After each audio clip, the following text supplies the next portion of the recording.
자, 512쪽에 감정평가 3방식입니다. 여기서부터가 이제 정말 이게 어려운 영역으로 들어왔습니다. 감정평가는 이제 세 가지 방식이 있는데, 그죠? 그 각 방식이 뭐에 따라서 성립하는지를 아셔야 되겠죠. 자, 만약에 A라는 물건의 가격을 평가하고자 합니다. 그러면 가격을 평가할 때는 세 가지 기준이 있어요. 그 가격을 평가하는 세 가지 기준을 가격 삼면성이라고 하는데, 첫째는 이 A라는 물건을 생산할 때 얼마의 비용이 투입되었는가, 투입된 비용을 고려하여 가격을 평가합니다. 그걸 비용성이라고요. 두 번째는 지금 요 A 정도 되는 물건이 현재 시장에서 어느 정도 수준에 거래되고 있느냐, 현재 거래되는 수준을 참작해서 가격을 평가할 수 있어요. 그걸 시장성이라고요. 세 번째는 이 물건을 이용하면은 이 A라는 물건이 장래에 어느 정도 수익을 산출해 줄 것인가, 장래 산출할 수익에 주안점을 두고 가격을 평가할 수 있습니다. 이걸 이제 수익성이라는데요. 이렇게 가격을 평가하는 세 가지 기준을 가격 삼면성이라고 하는 거야. 그러니까 첫째는 이 물건을 얼마의 비용을 투입하여 생산하였느냐, 또 현재 시장에서 어느 정도 수준에 거래되고 있느냐, 장래에 어느 정도 수익을 산출할 것이냐, 이 세 가지의 주안점을 두고 가격을 평가하게 되고, 그래서 감정평가는 이 가격 삼면성에 기초해서 세 가지 방식으로 나뉘게 됩니다. 방식이, 자, 비용성에 입각해서 평가를 하는 방식이 원가 방식, 그리고 시장성에 착안한 방식이 비교 방식, 수익성에 착안한 방식이 수익 방식인데, 이게 바뀌면 큰일 나요. 이런 게 바뀌면. 왜 원가 방식이 비용성에 착안한 방식이냐, 이 원가 방식은 투입된 생산 원가를 고려하여 평가를 하는 건데, 원가하고 비용은 같은 말이야. 투입된 생산 비용이나 생산 원가가 같단 말이에요. 그러니까 생산 원가, 생산 비용에 착안해서 평가를 한다. 그래서 비용성에 입각한 방식이 바로 원가 방식이 되고요. 비교 방식은 왜 시장성에 착안한 방식이냐? 자, 나중에 알겠지만 비교 방식은 시장에서 거래되는 사례와 비교를 하여 평가를 하는 거예요. 시장에서 거래된 사례와 비교해서 평가를 하니까 시장성에 착안한 방식이고요. 수익 방식은 장래 산출할 수익에 주안점을 두고 평가를 하게 됩니다. 그래서 장래 수익이 얼마 산출될 것이냐, 이 장래 산출할 순수익에 주안점을 두고 평가를 하니까 수익성에 착안한 방식이 되겠죠. 자, 원가 방식이 비용성, 비교 방식이 시장성, 수익 방식이 수익성. 바뀌면 안 돼, 이게. 이런 게 바뀌면 큰일 나는 거예요. 그러니까 감정평가는 이렇게 가격 삼면성에 기초해서 세 가지 방식으로 나뉘고, 각 방식마다 가격을 평가하는 방법과 임대료를 평가하는 방법이 따로따로 다 존재합니다. 가격과 임대료를 평가하는 방법이 따로 존재한다. 그러면 방법은 원래 6가지 방법이 있겠죠. 그런데 이 비교 방식은 가격을 평가하는 방법이 한 개가 더 있어요. 그래서 비교 방식은 가격을 평가하는 방법이 2개고 임대료를 평가하는 방법이 하나라서, 감정평가는 가격을 평가하는 방법이 전부 몇 개가 됩니까? 4가지가 되죠. 그리고 임대료를 평가하는 방법이 3가지죠. 그래서 방법이 가격과 임대료를 평가하는 7가지 방법으로 나뉘게 됩니다. 그래서 감정평가를 3방식에서 가격과 임대료를 평가하는 7가지 방법으로 나뉜다 해서 감정평가를 3방식 7방법이라고 하는 겁니다. 3방식 7방법이란다. 그래서 이렇게 3가지 방식에서 7가지 방법으로 구성되는데요. 이제 7가지 방법이 어떤 원리에 따라서 가격이나 임대료를 평가하는가를 다 정리해야 되는 거죠. 그러니까 이게 괴로울 수밖에 없겠죠. 그죠? 상당히 원리가 까다롭고 용어들 자체가 감정평가사들이, 전문가들이 쓰는 용어니까 용어들 자체가 아예 생소합니다. 그러니까 뭐 체계를 잡는 것부터 시작해가지고, 그죠? 원리를 파악하려면 굉장히 오랜 시간이 걸릴 수밖에 없어요. 그러니까 한 번, 두 번 들어갖고는 그냥 머리만 아프다. 그러니까 반복적으로 여러 번 들어야만 좀 감이 오겠죠. 그죠? 자, 원가 방식입니다. 원가 방식에서 가격을 평가하는 방법이 원가법. 이 원가법에 따라 산정되는 가격을 적산가격. 우리 간평규칙에서는 가격이라는 용어를요, 가격을 가액으로, 또 임대료를 그냥 임료 이렇게 표현합니다. 임대료나 임료가 같은 말이고 가격이나 가액이 같은 말이에요. 그래서 이 원가 방식에서 가격을 평가하는 방법이 원가법이고, 원가법에 따라 산정되는 가격을 적산가격 또는 적산가액 또는 복성 가격이라고도 합니다. 적산 가격 또는 복성 가격이라고 한다. 어떻게 적산 가격을 구하는가? 요는 이제 원리겠죠. 거기서부터는 이제 따로 배워야 되는 거지. 자, 일단 원가 방식에서 가격을 평가하는 방법이 뭐? 원가법. 원가법에 따라 선정되는 가격을 뭐? 적산 가액 또는 복선 가액이라 한다. 가격이나 가액 같은 말이에요. 적산 가액 또는 적산 가격 또는 복선 가액 가격 같은 말입니다. 그 다음에 원가 방식에서 임대료를 평가하는 방법의 적산법. 적산법에 따라 산정되는 임대료를 적산임료라고 합니다. 적산임료라고 하고요. 비준임료라고 하는 게 아니고 적산임료라고 한다 그랬다. 적산임료. 그 다음에 비교 방식에서 가격을 평가하는 방법은 거래 사례 비교법. 거래 사례를 비교해서, 그러니까 거래가 된 사례를 비교해야, 거래가 돼야 가격이 있을 거 아니야, 그지? 1억에 거래를 했던 3억에 거래를 했던 거래를 해야 가격이 있으니까 그 거래 사례를 수집해 가지고 거래 사례를 비교해서 가격을 평가하는 거죠. 그러니까 가격을 평가하는 방법은 거래 사례 비교법입니다. 그리고 이 거래 사례 비교법에 따라 산정되는 가격은 비준 가격, 비준 가격 또는 유추 가격, 비중 가액 또는 뭐 유추 가액이라고 하는 거예요.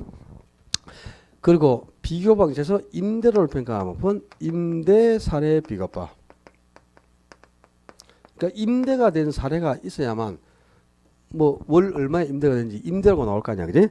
그러니까 임대료를 평가할 때는 임대가 된 사례를 비교하는 거고, 가격을 평가할 때는 거래가 된 사례를 비교해서 평가하는 거야. 이 용어가 다르잖아 지금. 그리고 거래 사례 비교법에 따라 산정되는 가격은 비중 가격, 임대 사례 비교법에 따라 산정되는 임료니까 이거는 임대료를 평가하는 거예요, 그죠? 임료라는 용어가 붙여야죠. 비준 임료라고 하는 겁니다. 자, 아까 적산법에 따라 산정되는 임대료는 뭐? 적산임료.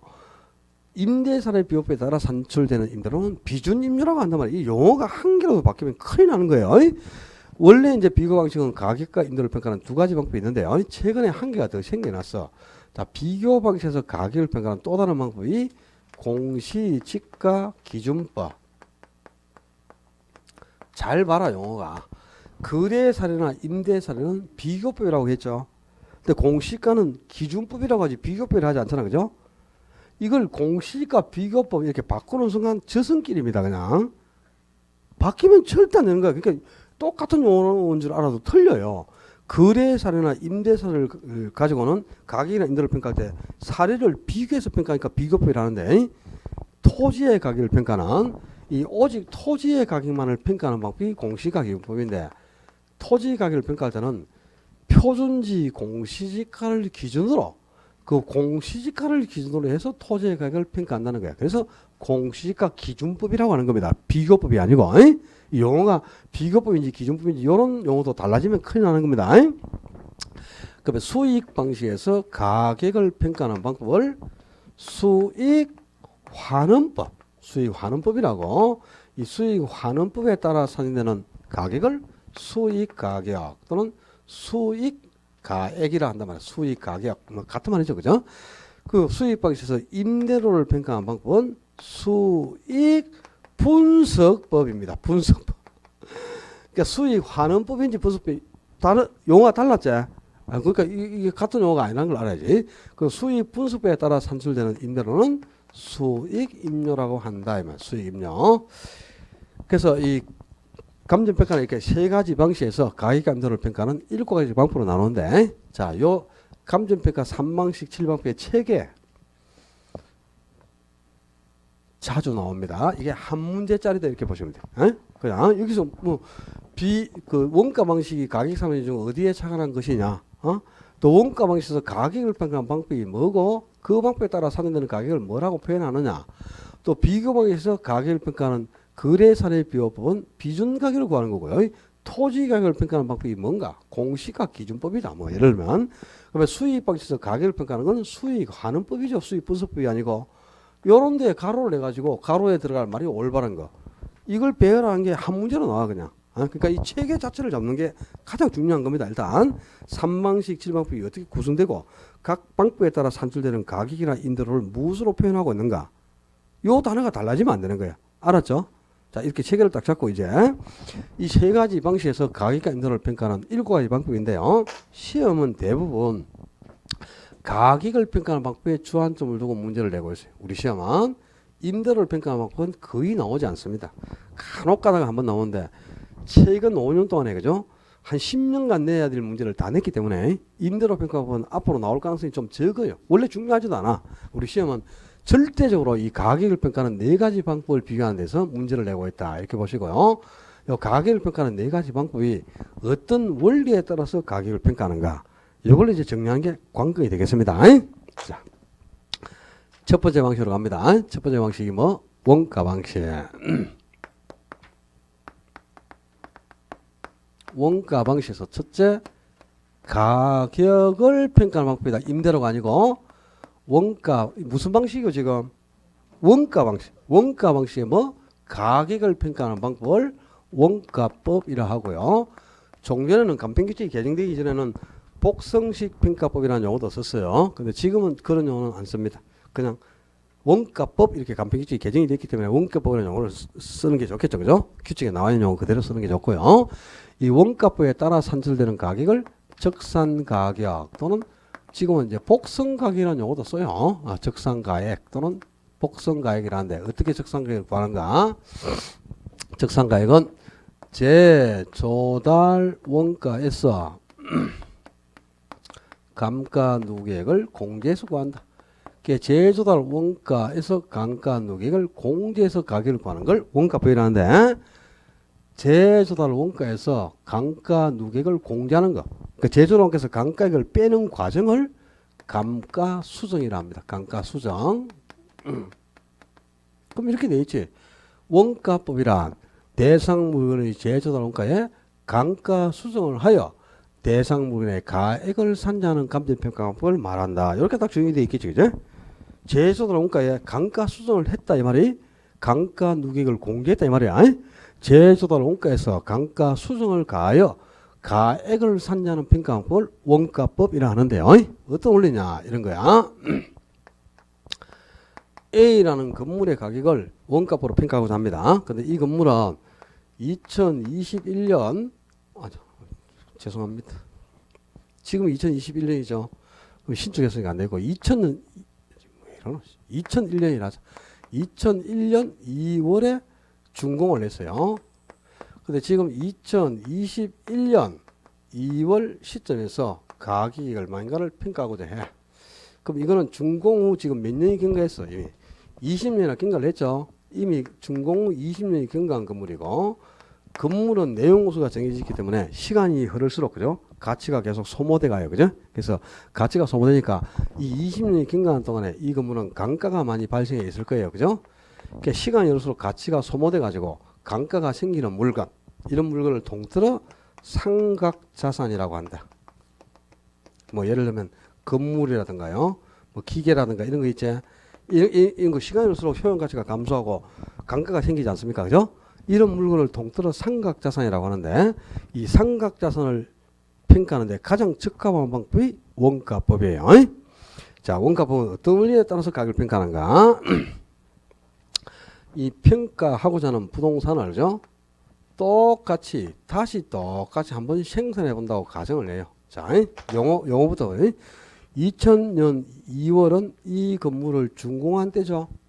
2001년 2월은 이 건물을 준공한 때 신축한 때죠. 요 2001년 준공 시점, 요 시점을 준공 시점 또는 신축 시점, 신축 시점 또는 준공 시점이라 한단 말이야. 그리고 가격은 지금 2021년 2월에 평가하고자 하죠. 요 가격을 평가하는 시점이 기준 시점. 자, 원가법은 대상 부동산을 기준 시점에 무슨 시점이라고 그랬어 제가? 이게 중요하다고. 기준 시점에 똑같이 다시 한번 생산한다. 재생산을 한다고 가정을 해요. 재생산한다. 또는 신축한다. 또는 재조달한다. 재취득한다. 다 같은 말이다. 재취득, 재조달, 재생산, 신축 다 같단 말이야. 그러니까 기준 시점에 이 부동산을 똑같이 재생산하고 가정을 해보면 재생산에 소요되는 총 비용이 있어요. 그죠? 재생산에 소요되는 비용. 신축에 소요되는 비용. 비용하고 같은 말이 뭐라 그랬어? 원가. 재조달에 소요되는 비용, 재조달 비용 또는 재조달 원가. 건물을 똑같이 기준 시점에 다시 생산한다고 가정을 해봤어요. 다시 재생산하고 가정을 했더니 이 재생산에 소요되는 총 비용이, 총 원가가 5억이 들어갔다고 가정을 한번 해보자. 그럼 이 B라는 건물을 다시 생산하는데 5억이 들어갔다. 그 말은 이 B 건물의 가격도 5억이다 이 말이에요. 왜 그러냐?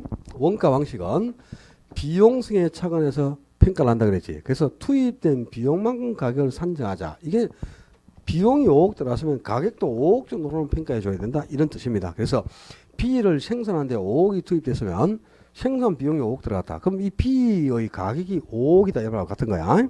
그런데 B 건물은 A를 다시 똑같이 재생산한 물건이잖아. 그죠? A를 똑같이 재생산한 물건이니까 B의 가격이 5억이니까 A의 가격도 5억이겠지. 쉽죠? 아니에요.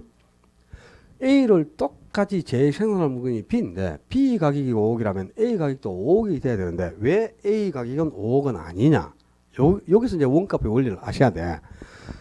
자, 이걸 똑같이 재생산한 물건이 B라고. 근데 이게 5억이면 이것도 5억이야죠. 근데 왜 5억이 아니냐? A 가격은. 이거는 언제 시점에 생산한다 그랬지 아까.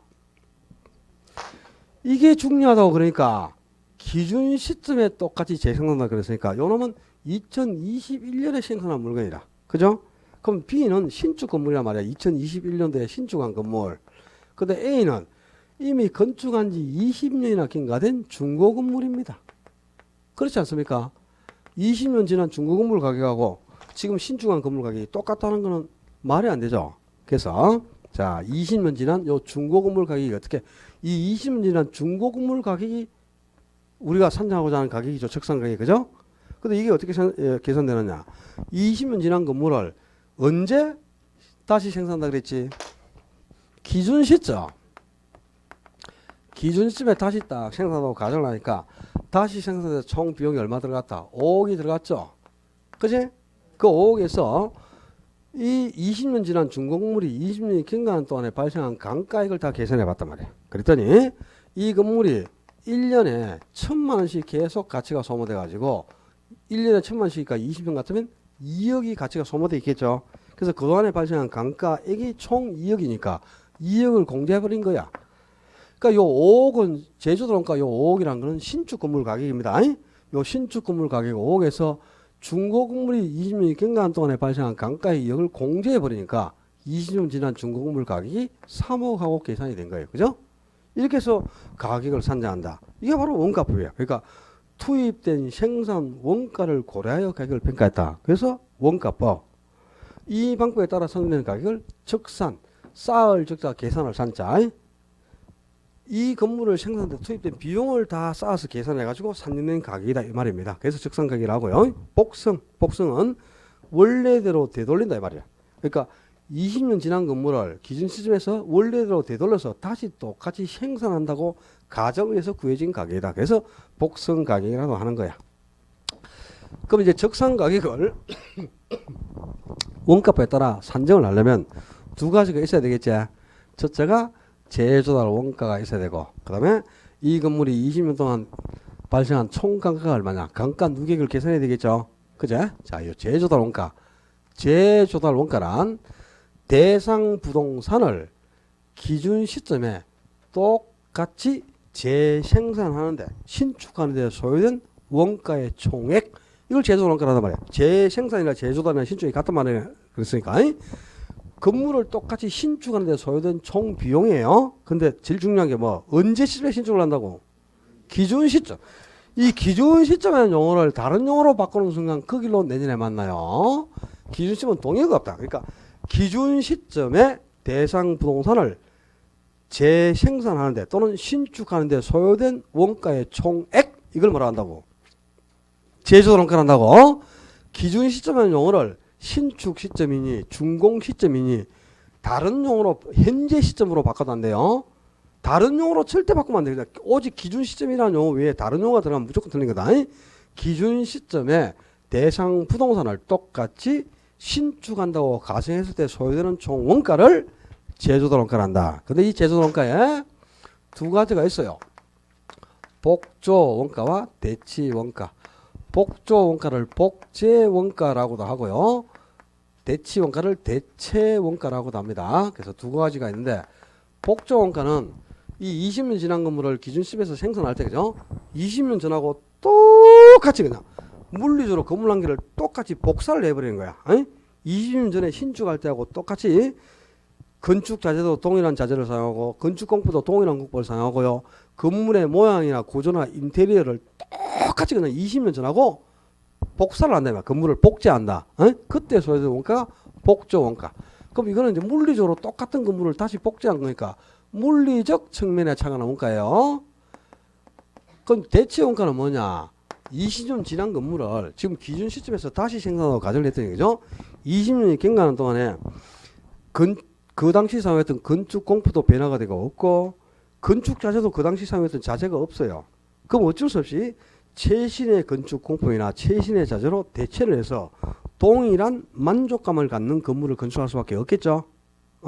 이렇게 최신의 자재나 최신의 건축 공법으로 대체를 해서 대체를 해서 동일한 효용을 갖는 건물을 건축하는 데 소요된 총원가. 그게 대치원가라. 그러니까 대치원가는 똑같은 만족감을 갖는 건물을 건축하는 거니까 효용적 측면에 차가는 원가입니다. 물리적으로 건물 한 개를 똑같이 복제하는 데 소요된 원가를 복조원가. 동일한 효용을 갖는 건물을 신축하는 데 소요된 총원가를 대치원가 이렇게 표현하는 거야. 그런데 건물을 건축한 지 얼마 되지 않은 신축 건물은 건축 공법이나 건축 자재가 변화된 게 없어요. 그럼 건물 한 개를 물리적으로 복제하는 데 전혀 어려움이 없겠죠. 그래서 신축 건물에는 복조 원가를 사는 게 합리적이다 이 말입니다. 그런데 이미 10년, 20년 경과돼 버린 중고 건물은 10년, 20년 경과한 동안에 건축 공법이나 건축 자재가 변화가 되고 없을 거 아니야, 그죠? 그럼 어쩔 수 없이 최신의 건축 자재나 최신의 공법으로 대체를 해서 동일한 만족감을 갖는 건물을 건축할 수밖에 없겠죠. 그래서 중고 건물에는 대치 원가를 정하는 게 더 바람직하다 이 말입니다. 신축 건물의 합리적인 거는 복조 원가. 중고 건물에 더 바람직한 거는 대치 원가가 더 바람직한데, 자, 이 복조 원가가 아니고 대치 원가다. 대치 원가를 정해서 제조 단가를 구할 때는 감가 요인을 하나 고려하지 않습니다. 무슨 감가를 고려하지 않느냐? 기형적 감가는 고려하지 않는다. 이게 아주 중요한 건데 아직까지 이거는 그죠? 중요하다는 것만 알아놔. 왜? 감가 요인을 아직 안 배웠으니까 모르겠죠, 그죠? 감가는 기능적 감가, 물리적 감가, 경제적 감가라는 게 있어요. 근데 물리적 감가는 시간이 흐름으로써 시간 경과로 자연적으로 생기는 감가를 물리적 감가라는 거고, 기능적 감가는 건물 자체 내부에 기능적 결함이 발생해서 나타나는 감가입니다. 그 경제적 감가는 외부 요인에 어울리지 않아서 생기는 감가예요. 근데 이 대치 원가는 똑같은 만족감을 갖는 건물을 건축한 거기 때문에요. 이 대치 원가를 중요한 건물에는 기능적 감가 요인이 제거되고 없어요. 예를 들어서 그죠? 자, 이 건물이 지금 건축한 지 20년 지났다고 가정해볼까? 근데 이 건물을 지금 평가할 때 이 건물을 다시 생산하고 가정을 해야 되죠. 근데 물으로 똑같이 짓는 게 뭐고? 복조 원가라. 자, 이 건물에 그죠? 옥상에 물탱크가 4개가 있었단 말이야. 물탱크가 4개 있었고 건물 10층 건물에 화장실이 총 20개가 있어요. 그러면 근데 물탱크 옥상에 4개가 있고 화장실이 20개인데 물탱크 4개 중에 2개는 안 써. 방치하고 지금 화장실 20칸 중에 15칸만 쓰고 있어. 근데 복조 원가는 준공 당시하고 똑같이 짓는 거니까 쓰든 안 쓰든 무조건 똑같이 만들어야 되죠. 그게 복조 원가야. 근데 대치 원가는 동일한 효용을 갖는 건물을 건축한다 그랬죠. 그럼 옥상에 화장실 없어요. 물탱크가 4개가 있는데 그 중에 2개만 쓰니까 사용 안 하는 2개는 없애버려도 건물의 효용에 차이가 없죠. 또 지금 건물 내에 화장실이 20칸 있는데 그죠? 5칸은 방치하고 안 쓴단 말이야. 15칸만 있어도 다 돌아가는데 하자가 없어. 근데 5칸 안 쓰는 화장실 5칸 때문에 냄새가 안 나고 미관도 해치고 오히려 감가요인이 되잖아. 그죠? 이게 이제 과잉 설비가 남아돌아서 가치가 하락하는 요인. 이런 감가를 기능적 감가를 한단 말이야. 근데 대치 원가를 정할 때는 똑같은 만족감을 갖는 건물을 건축하는 거니까요. 화장실 5칸 안 쓰는 거 없애버리고 물탱크 4개 중에 안 쓰는 거 2개 없애버리고 건물을 짓는 거야. 그럼 그 건물에는 기능적 감가요인이 제거되고 없잖아요. 없죠? 근데 거기서 기능적 감가가 얼마가 발생했다고 감가를 추출하면 이중으로 감가를 처리한다 이 말이야. 그래서 기능적 감가는 고려하지 않는 겁니다. 아직까지 좀 어렵지만 감가 요인을 안 배웠으니까 이건 아주 중요한 거니까 일단은 기억을 해놔야 돼. 나중 가면 3, 4월에 이게 중요한 거니까. 자, 복조 원가가 아니고 뭐 대치 원가를 정해서 제조 원가를 산정할 때는 기능적 감가는 고려하지 않는다. 잊어버리면 안 돼요. 그다음에 이제 제조달 원가를 구하는 방법, 제조 원가 산정 방법에 총가격 적산법 그리고 부분별 단가 적용법 제목들은 한번 봐둬요. 그리고 변동률 적용법 또 단위 비교법 하는 게 있어요. 제조 원가를 구하는 방법인데 총가격 적산법은 건물 한 개를 짓는 데 들어간 모든 비용을 다 쌓아서 계산하는 겁니다. 그러니까 이게 이제 정확도가 가장 높아요. 그리고 이제 부분별 단가 적용법은 부분의 단가를 취합해 가지고요. 배가하는데 얼마, 지붕하는데 얼마, 바닥하는데 얼마, 기둥하는데 얼마 이 부분의 단가를 합산해서 제조 원가를 구하는 거고요. 변동률 적용법은 물가 변동률을 정하는 거야. 그러니까 20년 전에는 총 5억이 들어갔는데 20년간 물가가 155% 상승해서 1.55배. 그럼 2억, 5억에다가 1.55배를 곱하면 지금 기준 시점의 원가가 나오겠죠. 그 당시에 물가 변동률을 정해가지고 제조원가를 구하는 거고 단위 비교법은 제곱미터나 세제곱미터 단위로 제조원가를 구해야 되는 거야. 자, 이 건물의 총 건축 면적이 1000제곱미터인데 그죠? 제곱미터당 100만 원 들어갔어요. 그럼 1000제곱미터 곱하기 100만 원 하면 이 건물 한 개 짓는데 총 10억 들어갔다. 금액이 바로 나오죠. 그러니까 제곱미터나 세제곱미터당 단가를 건축 면적에 곱해서 제조원가를 구하는 게 단위 비교법이야. 근데 맨 위에 게 이제 정확도가 가장 높죠. 아래로 향할수록 정확도가 떨어져요. 그러니까 단위 비교법이 정확도가 가장 낮은 겁니다.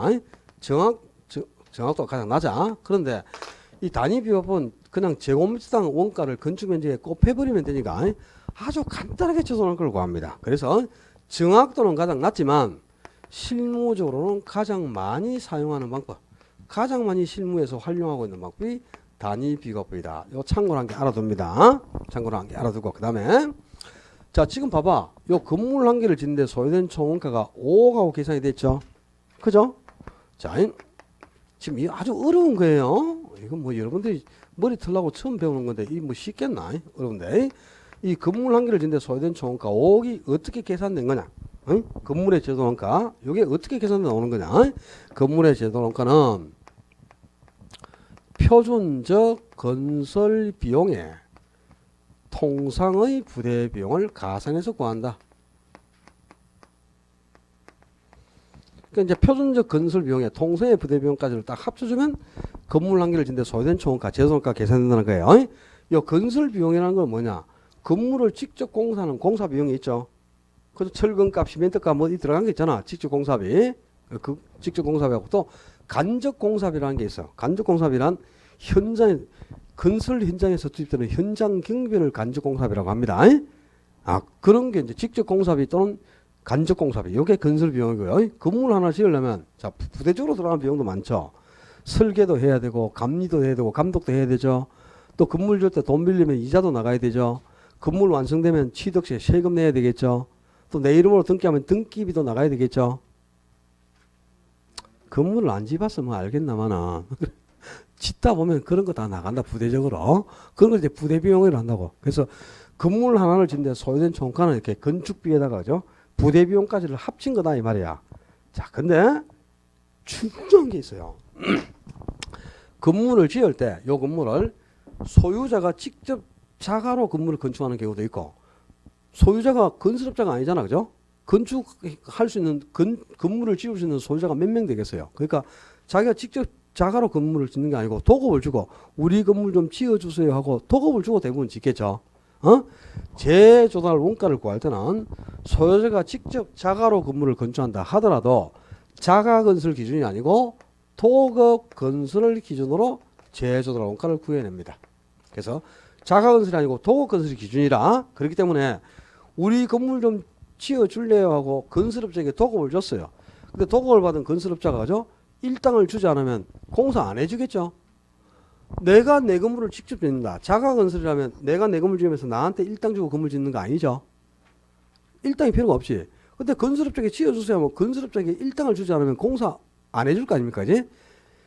도급 건설의 기준에 맞 자가 건설이 아니고 그래서 이 건축비에 반드시 수급인의 이윤이 포함돼 있어야 한다 이 말입니다. 수급인의 이윤. 요 수급인의 이윤이라는 게 바로 건설업자에게 지급될 일당 이런 뜻이다. 알았나? 자, 제조단가는 자가 건설이라 하더라도 도급 건설을 기준으로 산정하는 거예요.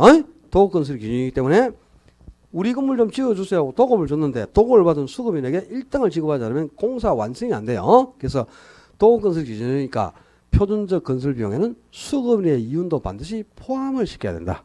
아, 이게 아주 중요한 개념이 되겠습니다. 자, 여기까지 이제 제조단가를 그럼 건축비에다가 부대적으로 들어간 비용을 합쳐보니까 5억 하는 게 계산됐잖아. 그죠?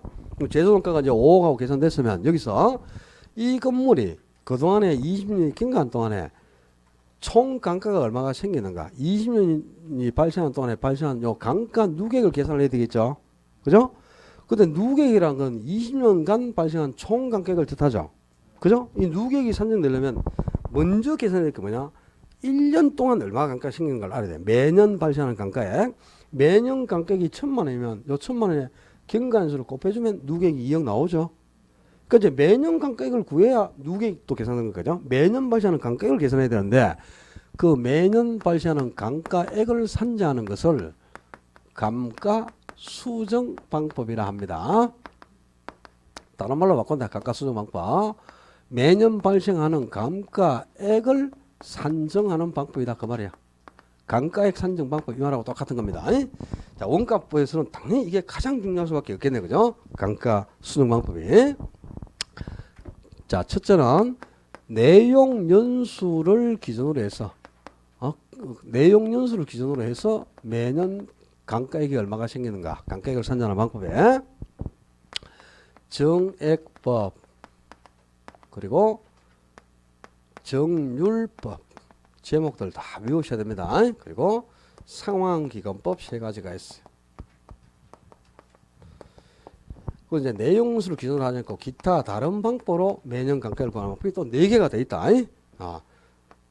눈으로 감정평가사가 직접 관찰해서 아주 세밀하게 감가액을 구해내는 방법이 관찰감가법. 그리고 미국의 관찰감가법의 일종을 우리나라가 도입해서 쓰고 있는 게 분해법 하는 게 있어요. 분해법 또는 내구성 분해 방식이라고도 합니다. 분해법이라는 게 있고요. 그리고 시장에서 거래되는 사례와 비교를 해서 감가액을 구하는 시장 추출법이 있어요. 또 임대료에서 생기는 손실만큼을 환원이율로 환원해서 감가액을 구해내는 임대료 손실 환원법이라는 것도 있습니다. 그래서 자, 감가 수정 방법이 지금 7가지 나왔다. 제목부터 외운다. 정액법, 정률법, 상환기간법, 관찰감가법, 분해법. 요 시장 추출하고 임대료 손실환원법 알면 좋고 몰라도 상관없다 이거는. 요 5개 방법 반드시 기억을 하셔야 돼요. 자, 정액법, 정률법, 상환기간법, 관찰감가법, 분해법은 지금 뭐 하는 방법이죠? 감가 수정 방법. 감가액을 구하는 방법이 이렇게 5가지가 있단 말이야. 나중에 가면 이제 다음 주 가면은 감가액 산정 방법도 지금 여러 가지 나왔죠. 그 다음에 또 순수율 구하는 방법도 뭐 직접법, 간접법, 잔여법이 있다 그랬지. 또 환원율을 구하는 방법에 요소 구성법, 시장 추출법, 투자 결합법이니 뭐 에루드법이니 그죠? 또 여러 가지가 있고요. 수익하는 방법도 또 여러 가지가 있고 뭐 무슨 방법이 수도 없이 나오거든. 근데 이게 뭐 하는 방법인가가 바뀌면 안 되는 거야. 지금 처음 나온 거 정액법, 정률법, 상환기간법, 관찰감가법 뭐 하는 거라고? 감가 수정 방법. 감가액을 구하는 방법에 이렇게 5가지가 있어요. 그 중에서도 내용 연수, 이 건물의 내용수가 지금 20년 아닙니까? 내용 연수에 따라서 매년 감가가 얼마나 생기는가? 요 내용 연수를 기준으로 해서 감가액을 구하는 방법이 정액법, 정률법, 상환기법인데 요 3가지를 구분하는 게 가장 중요한 포인트예요. 당연히 정액법은 요 매년 발생하는 감가액이 일정하다 이 말이에요. 정액이니까. 그러니까 정액법 감가액이 매년 일정하게 생긴다. 감가액이 매년 일정하니까 정액법이라는 거야. 그러니까 정액법은 그죠? 매년 발생하는 감가액이 일정하다고. 왜 일정하냐 정액법은? 단순히 그냥 감가가 발생하는 총금액을 경제적 내용 연수로 평균 분할을 해보는 거야. 이 건물이 그죠? 2억짜리지. 2억인데 2억이 내용수 동안 다 감가가 된다 이 말이야. 예를 들면 근데 내용수가 20년이다. 그럼 20년을 2억으로 나눠버리면 매년 1,000만 원씩 똑같이 감가가 생기겠죠. 그죠? 그래서 1차년도부터 시작해서 20년까지 그죠? 똑같이 그냥 1,000만 원, 1,000만 원씩 해가지고 똑같은 1,000만 원이 일정히 이렇게 감가가 생겨나는 거야. 아니? 그러니까 매년 발생하는 감가액이 어떻다? 감가액이 똑같이 일정하잖아요. 그죠? 그래서 감가액이 1,000만 원으로 일정하니까 감가액이 일정하니까 정액법이라고 한다. 이 말 그대로.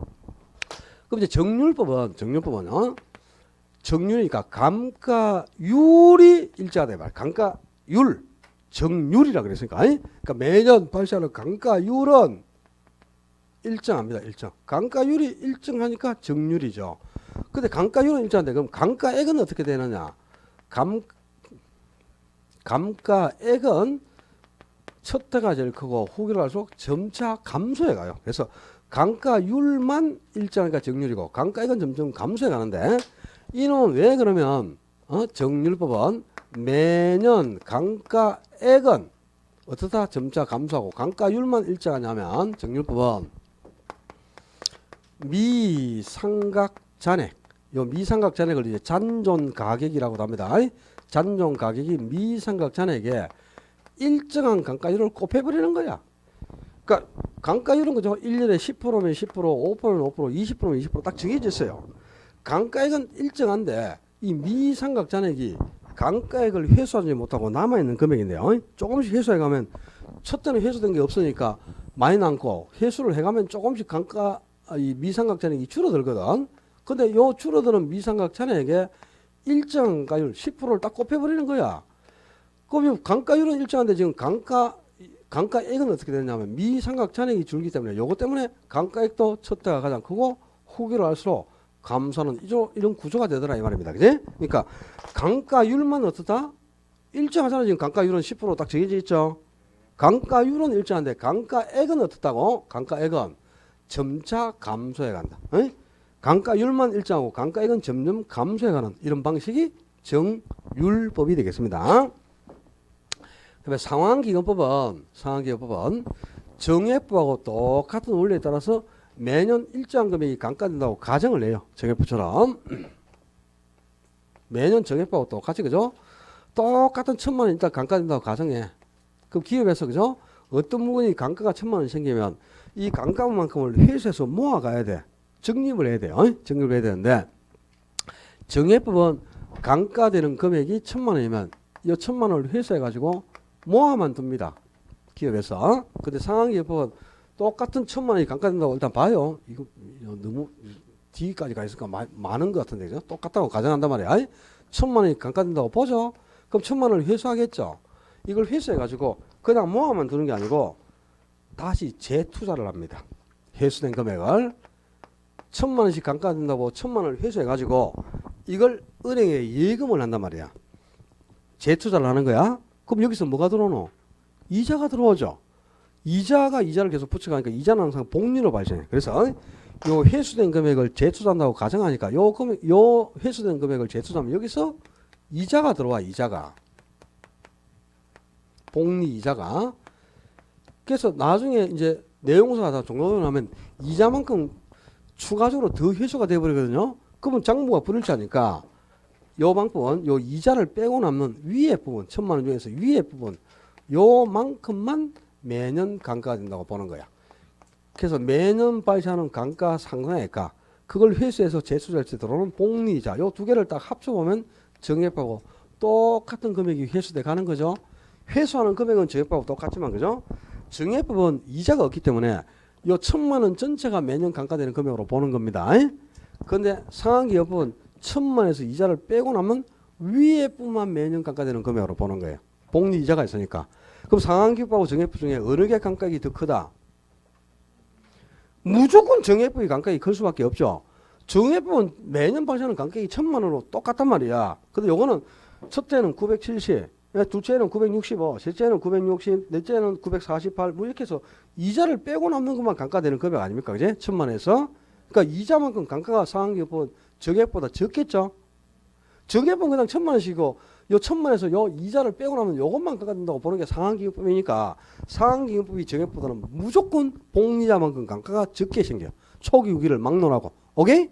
이렇게 해서 매년 발생하는 감가상각액과 그에 대한 복리이자 상각액을 합쳐가지고 똑같이 정액하고 똑같이 1,000만 원씩을 똑같이 회수해가는 방법이 상환기금법입니다. 그러면 관찰감가법은 감정평가사가 눈으로 직접 관찰해서 아주 세밀하게 감가액을 구해야 되는 방법. 여기 관찰감가법이고요. 분해법은 미국의 관찰감가법의 일조인데 감가가 물리적 감가, 기능적 감가, 경제적 감가가 있어. 이 감가 요인별로 물리적 측면에서는 감가가 얼마가 생겼고 기능적 측면에서는 감가가 얼마가 발생했고 경제적 측면에서는 감가가 얼마가 생겼다. 이렇게 해서 이 감가 요인별로 발생하는 감가액을 세분해서 측정한 다음 이걸 전부 합치는 거야. 그렇게 해서 총 감가액을 구해야 된단 말이야. 감가 요인별로 감가액을 별도로 세분해서 측정한 다음 이를 전부 합산해서 총 감가액을 구한다. 그래서 감가 요인별로 감가액을 세분해서 측정한다. 세분했다라는 말이나 분해했다라는 말이나 똑같은 말이야. 감가 요인별로 감가액을 세분하여 측정한다. 요 말이 나오면 분해법 하는 게 떠올라야 되겠습니다. 임대료 손실하는 법이나 시장추적법은 감가 수정 방법의 일종이다까지만 알아둬도 좋고 몰라도 상관없어요. 그러나 이런 방법도 있지만 자 원가법에서 이제 가장 중요한 거는 이렇게 감가 수정 방법이요. 요 지금 우리 감정평가에서 감가 수정이라는 용어가 나왔잖아, 그지? 근데 감가 수정이라는 용어와 감가 상각이라는 용어 자체가 다른 거예요.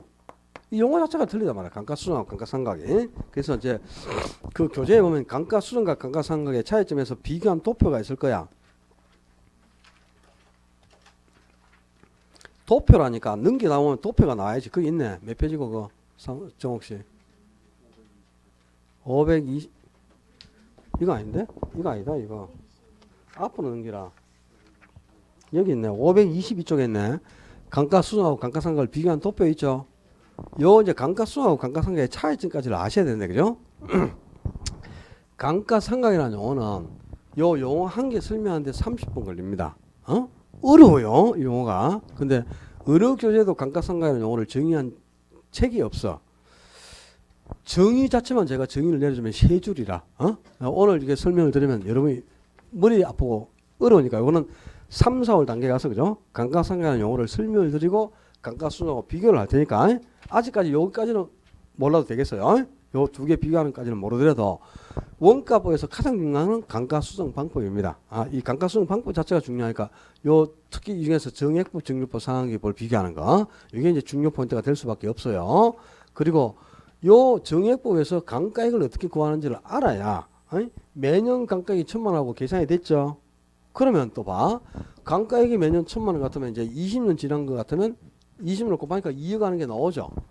그것도 제조도 원가는 또 표준적 건설 비용에 부대 비용까지를 합쳐야 제조도 원가가 얼마나 게 계산되겠죠.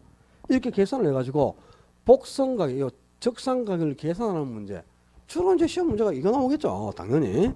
자, 이 3방식은 그죠? 대부분이 다 적산가격을 구하라 또는 비중가격을 계산하라. 공시가격으로 토지가격을 구하라. 수익하는 법에 따라서 수익가격을 계산하라. 계산 문제가 60% 나와요. 60%. 이 비교 방식은 90%가 계산 문제입니다. 90%. 이거는 계산 문제 외에는 안 나와요. 그냥 아예. 그리고 이제 원가 방식하고 수익 방식은 40%는 수수형 문제가 나오고 한 60%가 계산 문제가 나오는데 계산 문제를 풀기 위해서도 이 원리 정액법으로 복선가액 구하라 그러면 정액법이 어떻게 감가액을 구해내는지 이걸 모르면 감가 누계액 자체가 계산이 안 되는 거 아니겠어. 그러니까 이 원리를 알아야 되겠죠. 결국은. 그죠? 계산 문제는 안 풀어도 돼요. 나중에 결국 원가법으로 적산가액 구하라 버려야 돼. 여러분이 저거 적산가액을 뭐 정액법으로 계산하려면 그죠? 1분 안에 답 안 나옵니다. 여러분 수준으로 아무리 더듬어도 1분 이상 가니까 이거는 버려야 될 문제지만 원리를 모르고서는 계산 문제도 안 풀려. 또 쉽게 출제들은 풀어야지 1분 안에 답이 나올 것 같으면 그죠? 꼭 어렵게 나오는 건 아니니까. 그래서 요 계산 문제도 나중에 접목을 시켜야 되겠지만 아직은 그죠? 그럴 단계는 아니니까 원리부터를 이해를 해야 되고 체계를 먼저 잡는 게 중요하다. 자, 지금까지 우리가 한 게 뭐야? 원가 방식에서 가격을 평가하는 방법. 뭔 방법이죠? 원가 방식의 가격을 평가하는 게 뭐죠? 원가법이란 말이야. 요 원가 방식에서 가격을 평가하는 원가법을 정리한 겁니다. 지금 아직 원가법 한 개 정리하는데 아직 남았어. 감가수하고 감가상각 차이점 설명하는 데만 해도 30분 걸린다니까 나중에 많이 남았어요. 아직 계산 문제 또 풀어야 돼. 아직 다 안 했지만 그죠? 원가법 한 개만 더 이렇게 머리 아프지? 이까지 해야지. 원가 방식에서 임대료를 평가하는 방법도 있죠. 이거 적산법. 자, 원가 방식에서 가격을 평가하는 방법은 뭐였어요? 원가법. 원가법에 따라 산정되는 가격은 뭘 한다? 적산가액이 난단 말이야. 그럼 이제 원가 방식에서 뭐냐? 가격이 아니고 임대료를 평가하는 방법입니다.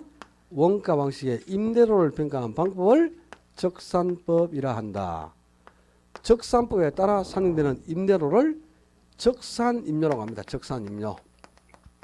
어떻게 적산임료를 구하는가? 요 공식 외운다. 적산임료는 기초가액의 기대 이율을 곱하여 산정한 금액에 필요재경비를 가산해서 구한다. 그러니까 기초가액 곱하기 기대이율 플러스 필요재경비. 이렇게 해서 임대료를 산정하는 방법을 적산법이라는데요. 제가 분명히 말씀드렸다. 이 감정평가 3방식은 가격을 평가하는 방법에서 95%를 출제하고 임대료를 평가하는 방법은 거의 안 낸다 그랬어요. 최근에 임대료 평가가 낼 것 다 냈어. 나올 게 없어. 자, 기억할 게 뭐냐. 이것만 딱 알면 돼. 지금 적산법은 무슨 방법이냐. 원가 방식이다 그랬다. 비교 방식이나 수익 방식이 아니고 원가 방식의 임대료를 평가하는 방법이 뭐라고? 적산법. 원가 방식의 가격을 평가하는 방법은 원가법. 바뀌면 안 되는 거야. 그 다음에 적산법에 따라 산정되는 임대료는 뭐라고 한다고? 적산임료라고 한단 말이야. 비준임료나 수익임료가 아니고. 근데 적산임료를 어떻게 구한다고? 기초가액에 뭘 곱했다? 여기에 기대율입니다. 여기에 환원율이 들어가는 순간 큰일 난다. 기초가액의 기대율을 곱하여 산정한 금액에 필요재경비를 가산하는 거다 빼는 게 아니고 기초가액 곱하기 기대율 플러스 필요재경비 이렇게 해서 임료를 산정하는 방법을 적산법이라는데 요거 외에 시험에 나올 거 없어요. 응? 요 한 줄 딱 기억하면 돼. 원가 방식의 임대료를 평가하는 방법이 적산법. 적산법에 따라 산출되는 임대료를 적산임료라고 한다. 어떻게 적산임료를 구하는가? 기초가액 곱하기 기대이율 플러스 필요재경비 이렇게 해서 임료를 구한다. 끝. 자, 오늘 원가 방식까지 해결해 봤거든요. 어렵지? 이제 다음 주에 다섯 가지 방법하고 또 남았어. 이거만 하는 게 아니고 5가지 방법과 또 뭐라고요? 다음 주에 뭐 한다고? 안 온다고? 가격 공시 다음 주에 할 거 쉬워. 이거는 이런 거는 아주 쉬워요. 공부할 거 없어요 진짜. 이 원가법이 가장 괴롭습니다. 요 7방법 중에 원가법이 가장 실제 어려운 거는 수익 하는 법인데요. 이거는 우리 시험에 그렇게 크게 어려운 걸 요구를 안 해요. 근데 요거는 깊이 있는 내용까지 내기 때문에 이 원가법은 해박하게 알아야 되거든. 제일 까다로운 게 요 첫 번째 방법 원가법이고 나머지 남은 거는 별로 할 거 없어요. 그 다음에 가격 공시에서 토지 가격과 주택 가격 공시에도 그거 정리하면 이제 다음 주 끝나는데 다음 주에 끝나면 시간이 좀 일찍 끝나게 되면은 6장에 우리 다루지 않은 개발 관리로 그 부분을 조금 그 시험 포인트를 줄만 치주기라도 넘어갈 수 있는 시간이 되면 줄만 쳐주고 만약에 그것도 안 되면 그죠? 막 일찍 끝나고 가는 거야. 그냥 책거리 1, 2월 2달 끝났고 뭐 또 영업 제한도 해제됐고 그죠? 그제? 오늘부터 영업 제한 해제됐잖아요. 그죠? 그 자영업자들 좀 살게 해줘야지. 5인 이상 집합 금지만 계속 유지가 되는데 그죠? 5인 이상 모이지를 못하니까 5인 이상 집합 금지만 해제되면 빨리 가서 저 대박집에 가서 그죠? 대패 삼겹살라도 한번 구워 먹겠구만. 그죠? 참 괴롭다 진짜. 하여튼 오늘하고 다음 주가 조금 어렵습니다. 감정평가는 전문 영역이다 보니까요. 어렵고 들을 때 조금 느낌이 와도 조금 지나면 시간이 조금만 지나면 그냥 무슨 말인지 아예 그냥 기억 자체가 안 납니다. 아예. 이 원리 자체가 접목이 어렵기 때문에 그런 건데요. 반복 학습을 통해서 동상을 좀 자주 들으면서 그죠? 가급적이면 개념을 깨치려고 노력을 많이 하셔야 돼요. 여러분이 조금 시간을 할애해서 공부를 하시기를 당부를 드릴게요. 연휴가 끝나고 몸이 무거운 상태일 텐데 그죠? 또 오늘부터 새로운 또 한 주가 시작됐잖아요. 가볍게 기분 좋게 시작하시고 남은 한 주도 즐겁게 유익하게 지내세요. 다음 주에 건강한 모습으로 뵙겠습니다. 수고하셨습니다.